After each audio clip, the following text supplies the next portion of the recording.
Well, hello everyone. We are in Alpharetta today with a highly respected veteran of our industry, Shannon Pruitt. Shannon has been a concrete delivery professional for many years and is presently working for Quikrete. I met Shannon for the first time 2 years ago at our driver skills competition. Since that time, we've been building a friendship through conversations about driver safety, in particular about a safety invention that he has created, and he'll tell you more about that in a little bit. I'm excited about this interview because I want to learn more about Shannon and his history in the ready-mix industry, and in particular, how he came to be known as Moose. Moose, it is good to be with you today, my friend. Please tell our listeners about yourself, where you grew up, your personal story. Tell us about yourself. Well, thanks for having me, Bill. I grew up in North Georgia, in the middle part of North Georgia, on the north side of the Sawney Mountain in Cumming, Georgia. I came from a big family. My dad's a Baptist minister, and my mom, she's a great mother, a good Christian woman, great storytellers. You know,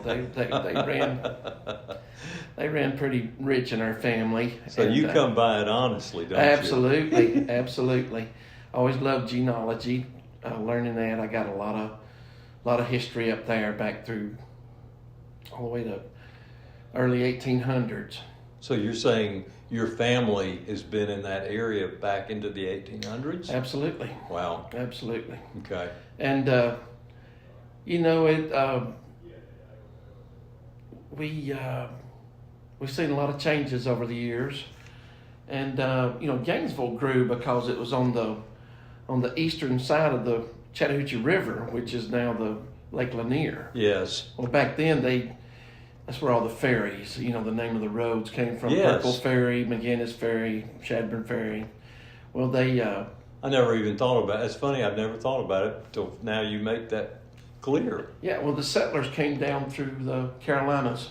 Yes. They felt comfortable staying on the ocean side of the Appalachian Mountains. Yes. So they came from the Carolinas, and when they got down to where they could go west toward Alabama, they ran into the Chattahoochee River, and they had to come across on ferries and into the Indian lands. Right.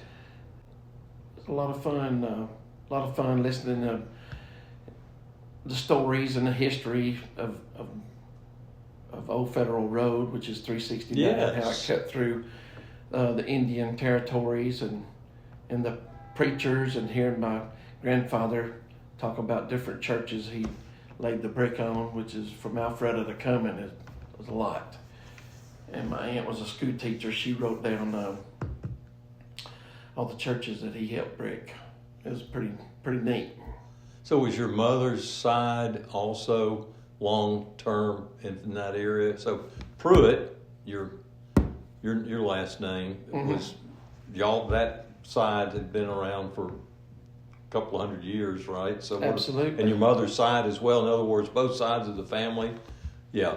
Absolutely. We got old graves in the woods. I can take you and show you. And now, what was her maiden name? Your mother? My mom's maiden name was Wallace. Wallace. Okay. Grandpa always spelled it W-A-L-L-I-C.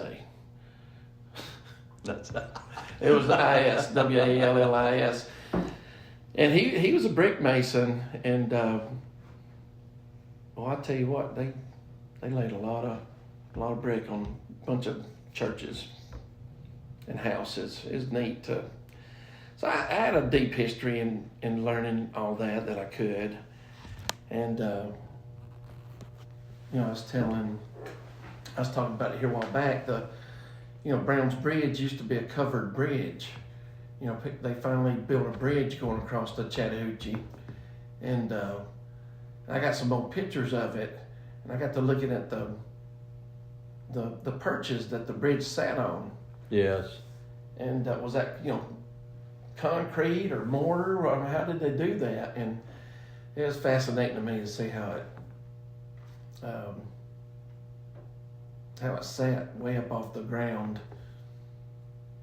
And then when they had that flood, it swung over. It's still there. Is it really? Yeah, divers said it's still there. It's on the Gainesville side of the Chattahoochee River where it was. And then they built a big green bridge. It was there for a long time. Now it's concrete. So I've always had fascination with concrete.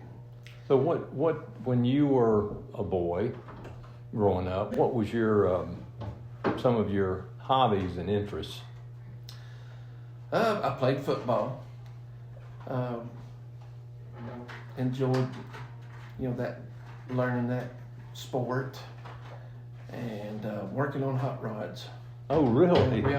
We always turn wrenches on old cars and stuff. My dad's got a garage that's still up there. They mainly work on tractors now, but mechanicking. Learning how to build engines and just make them run. So how did you find your way into concrete, into ready mix? There was an old man that used to meet with a bunch of other guys up at Mr. Swiss in Cumming. His name was Mac Bennett, and his dad did all the concrete work over at Lockheed property in Dawson County. The nuclear. Yes, yes. He did all of that, and Mac Bennett. I worked with Mac Bennett, and learned a lot of the skill from him. And he had learned it from his dad. In the summer times, I'd help him in the summer times, and then, when I graduated, I really wanted to get into the electrical industry. My uncle was a general manager for Georgia Power, and I applied down here off Wills Road. I didn't pursue it, like I should have probably, but I did get a job with Southeastern Electric, and enjoyed it immensely. Started going to Lanier Tech, took a course out there, industrial electricity and electronics. And I guess that concrete kept calling me back, because I thought, it has a funny way of doing that. I can be home every night and see, my family. And that was important to me. That took over. So what was who did you first begin driving with? Or did you start driving? What was your first job? First job driving a truck was, I was 18 years old, was for South Concrete. Okay. I worked there for just a short time, and then I went to work with that Southeastern Electrical. Okay. I worked there for a year, drove a 68 Mack truck with a Pittman Polecat on the back of it. And, but like I said, I could see that was going to take me into Alabama and the Carolinas, away from home in a hotel all week, and I didn't want to do that. I wanted to see my wife, and every night. So I have to ask a quick question. Was your wife your high school sweetheart? Absolutely. Was she really? She still is. She still is your high school sweetheart. She sure is. And thank God for her. But we, after that, I came back to Forsyth Concrete. I said, we ain't got no openings, but the same owners on Dawson Ready Mix. So I went up there and worked 3 years. And I had Class 5 license. When the CDLs came out, they grandfathered me in. I had to go take a written test. Right. The driving, I didn't have to do that. Then I came to work with Williams Brothers. What year do you think that was that you went to Williams Brothers? Do you roughly? It was called Blue Circle Williams Brothers when I came here. It was in 92. Okay. 1992. So they had already acquired. Blue Circle had come in on the scene, when you came after that deal, and that was 92. Okay. Who was the sales manager then? Do you remember? I can't remember. Might have been Bill Wagner. Yeah. Well, it was a good company. We at that time we were doing that barrier wall down 400 that Marta runs along. Yes. You go down there. That fascinated me, and I won't never forget Steve Phillips.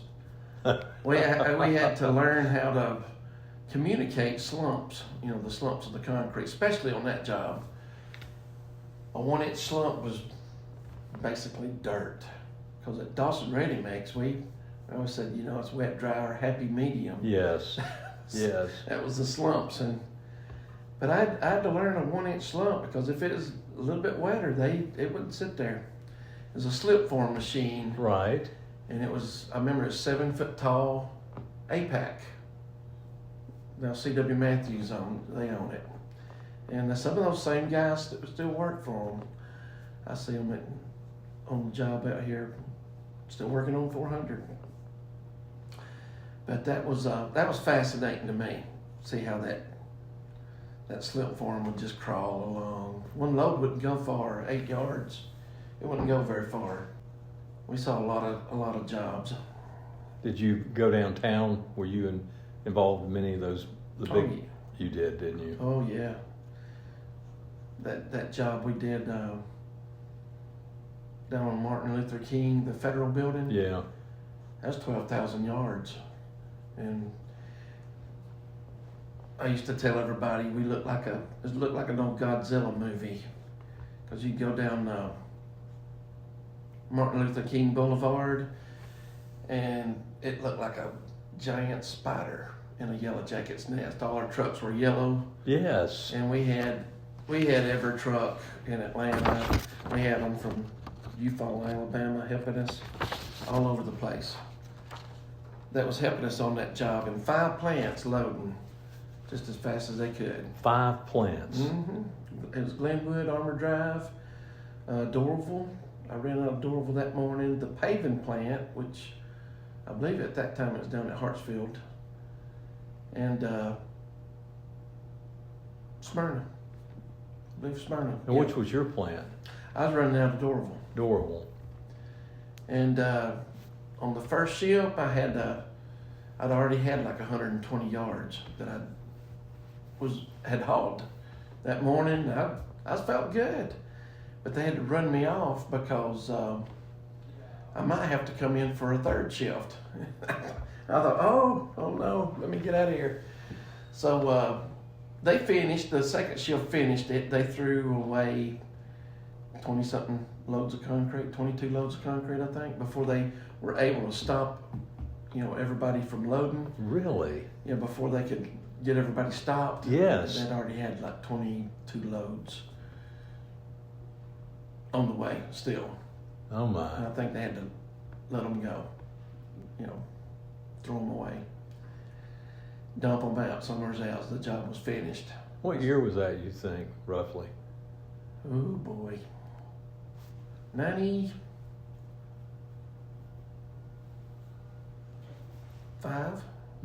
Maybe? I don't know. It might have been 97, 98. Yeah. Might have been after the Olympics. What year did Lafarge come into the picture? You remember? Roughly. With that, I don't remember. It's hard to remember, isn't it? It is. Because I came here in 2002. Of course, they were already, Lafarge was here. We had PBL in 03, so it was probably around 2000, 2001. I'm guessing. I'm not sure about that. Yeah. I want to say 98. When you had told me before that you got into sales, was that with Lafarge or with Argos? That was Lafarge. I'm curious to hear how that came about. Tell us about that opportunity and we had a sales manager, Chris Young, and he talked to me about it, and I said, yeah, I think that might be something I'd like to try to do, because I was getting burnt out driving. Right. And we just went for it, and it was something that I had a big learning curve I was going to have to learn. But as far as getting in front of customers, I loved it. I loved it, talking to them, yodeling, embarrassing my bosses. Now what's that? Now hold on. Landing. Hold on. I got to hear that story. Tell us about yodeling with customers. We went out. Well, he taught me, the difference between turnkey and labor only, and purchasing managers. There's, in one case you want to talk to them, and actually the finishers in the other case.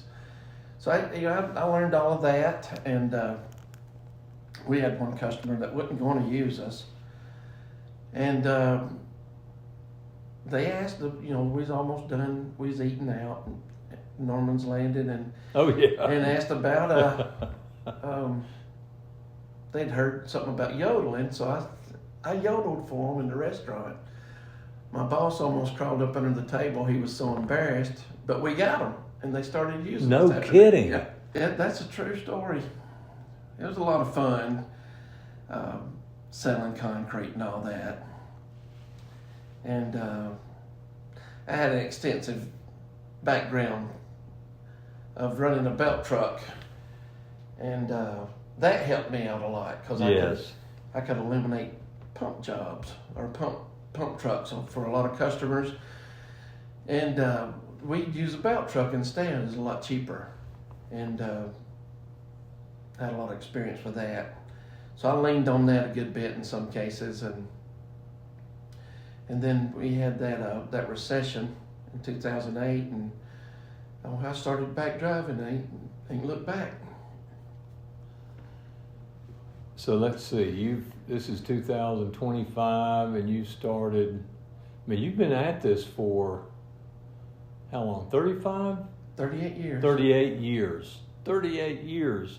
What are some of when you look back over 38 years, what stands out in terms of kind of the big changes in our industry that just come to mind? Some of the things that were notable over that time period. Anything jump out at you? Any big? Well, the truck's gotten better. They got better. For a long time, we didn't have air conditioning. So when we started getting air conditions, it was the Mack trucks. But when we got those internationals in 2000 or 1997, that was a real truck. I mean, it had AC, it'd run you out. It was just a godsend for us. And they've gotten safer. We used to train drivers sitting on a 5-gallon bucket at Dawson Ready Mix. Oh my! Yeah, we get a bucket. It didn't have seat belt, and you sit on a bucket and train them. And we still had some of the old drums that had the chain going around them. So I've seen a lot of good things happen in that field, and probably the biggest thing was paid by the load. When paid by the load happened, there was a lot of ill, conversation, one way to put it. And it got even more iller when it was put to us like those that matter ain't gonna mind, and those that mind ain't gonna matter. It didn't go very good. But you know what? I understand what they were getting at. Yeah. And probably me at that time, that's probably the only thing I would have understood. And so that's kind of probably a little bit too personal, but it was the best thing ever happened to me. I prayed a lot about it, and I don't believe it would work in every location. Yes. But it certainly worked in mine.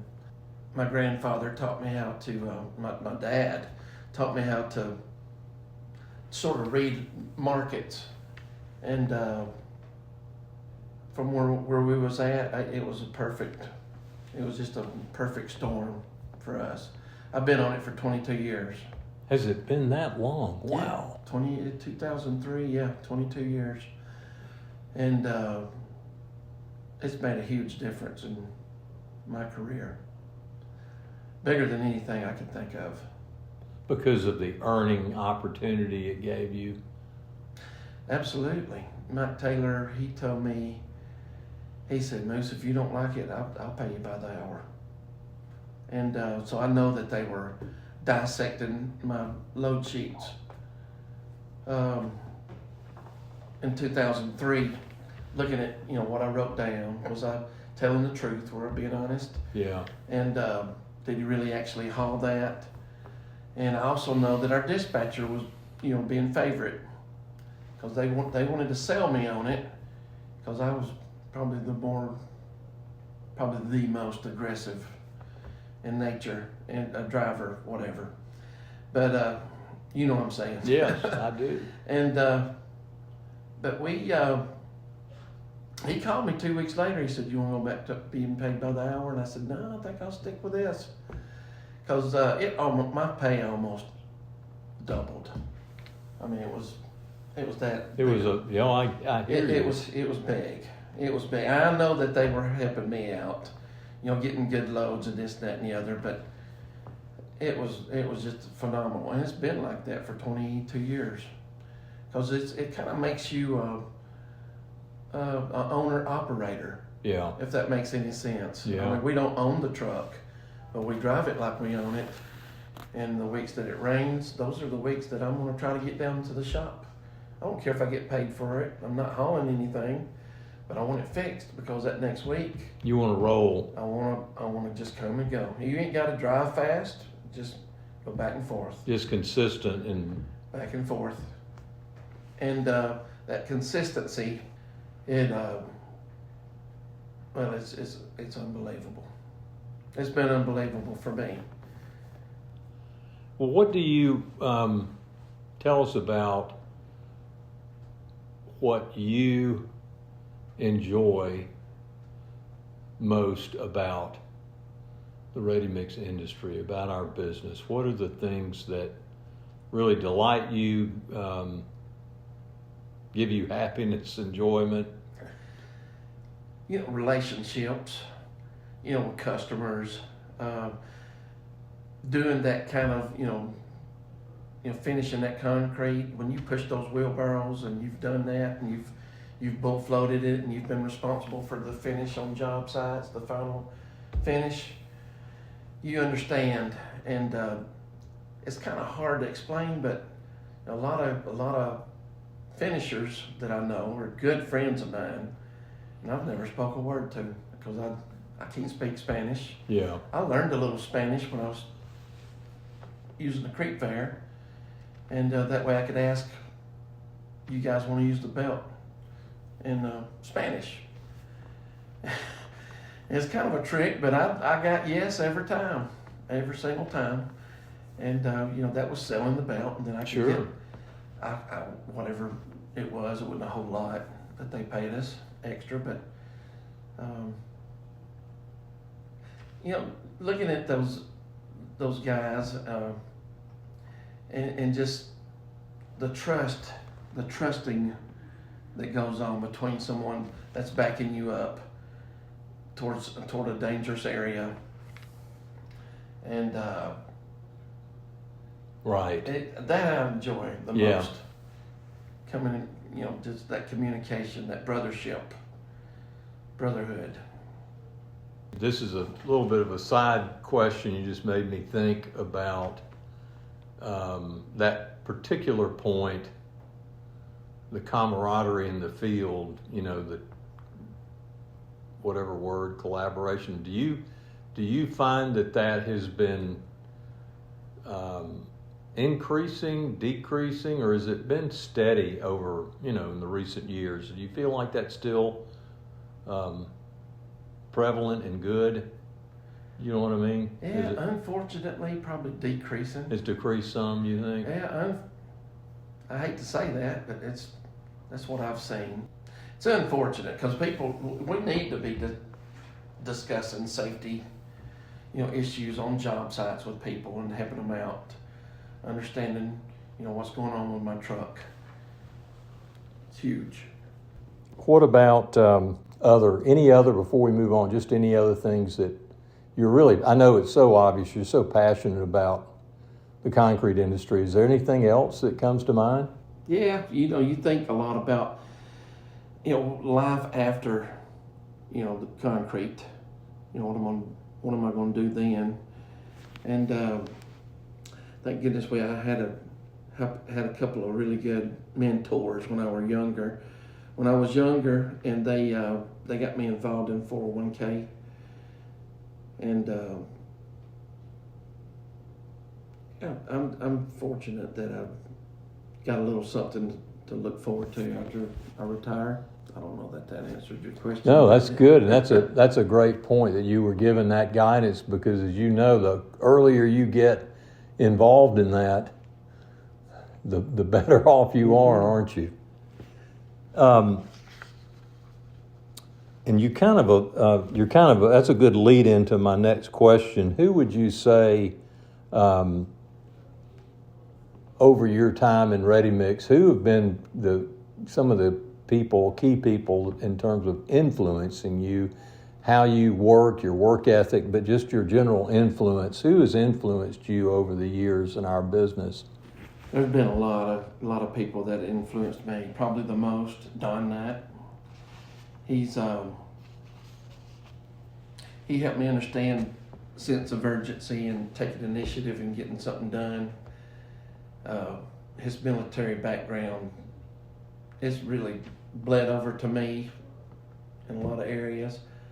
And, he's my buddy. But him, Steve Phillips, Mike Taylor, in a big way, Alan Lane, Bill Wagner, Chris Young, Justin Womack. Mm-hmm. Those guys they've all had a big impact on me. Okay, one more question. If you could change one thing about our business, if you had a magic wand, so to speak, what would you change if you could change it? I would fix it to where drivers could get more sleep. Yes. Get rid of Saturdays, or that's what I would do. Because you want to be safe. You don't want guys out there. Our hours are all jumbled up, and you don't want guys dozing while driving these trucks. I hear you. That is a great thought, no doubt. And I don't know the answer to that one. But as we've said before, it's the concrete business, but who knows? One other thing before we wrap up, I would like to hear just a little bit about something you've been working on, that the safety idea. And you don't have to get into a lot of the details, but just some of the highlights of this little project. Well, we had an incident last year, and it was brought before me what we could do to maybe fix that, and just a little something that I've been doing for a long time, and then one thing led to another, and we come up with a way to bring that, to enhance that little trick that I've been doing into like a reflective chute to look down in the hoppers, to eliminate getting away from in between the truck and the pump truck, to make it safer. Okay. For anybody to get in and out of there. But so you can, the idea being it's a reflective surface, and you can stand off to the side safely away and still be able to see what's happening in that pump hopper. So Absolutely. And not only that, be out of danger's way if that pump has an item on it that fails. Right. Well, I can't wait to hear more about that. I know it's in the works, so we'll wait and come back and revisit this and see it and hear more about it. Well, Moose, I'm so glad that we got to spend time together today. It was good to learn more about your background. I've known you for the last 2 years, but we've really not had a chance to just sit and talk. And so I'm glad that you took time and that you're on your off day. You're here on vacation time, so I'm really grateful to you for that. And I really am thankful to have you as a friend and thankful to have you so supportive of the association. And I can't wait. We've got the driver skills competition coming up in a few weeks and excited for that. But again, thank you. Thank you, Bill, for having us, and keep doing what you're doing, making a difference. Hello, everybody. Today is May the 3rd, I believe, and we are GRMCA. We are at the rodeo driver skills competition at the Cumming Fairground. And it occurred to me after my interview with Moose, Shannon Pruitt, we completely forgot to get the story on how he came to be known as Moose. That's one thing that I totally forgot to do. But the other thing that we wanted to do, and we didn't do when we interviewed Moose, is to hear the famous yodel, the yodel that sold the business that, if you recall, earlier in the podcast. So we're here with Moose. Moose is competing today, as he always does, and so I'm going to have Moose demonstrate his famous sales account winning yodel. So let's step over here, Moose. All right, brother. That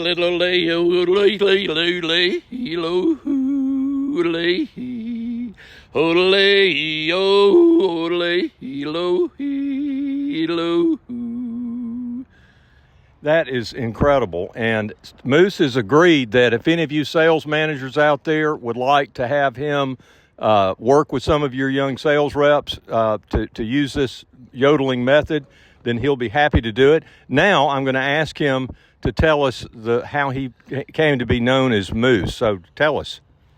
I had a football career in high school, playing football, and that's how it started.